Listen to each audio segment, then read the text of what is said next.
Next, we'll demonstrate fern stitch. Look at this pattern. Similar to previous flying bird stitch, but stitching method differs. There are some differences. Let's look here.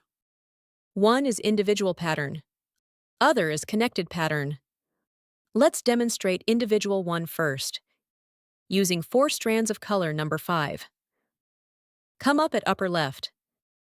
Take down at middle point. Move needle up above center line. Back to middle point. Move needle up at upper right.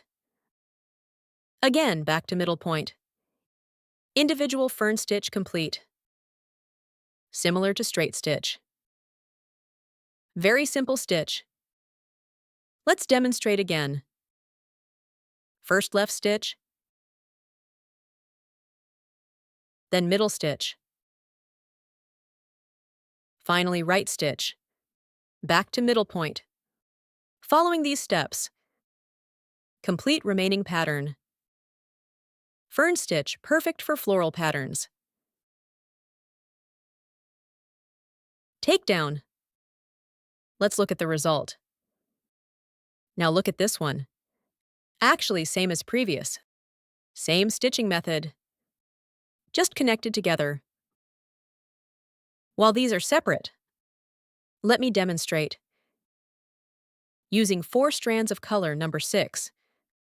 Come up at left side. Take down at middle. Back to center line. Return to middle point. Come up from right. Return to middle point. Move thread up at lower left corner. Again to middle. Come up at previous pattern's middle. Return to middle. Creating connected pattern. Back to right side. Return down. Following these steps, complete remaining pattern.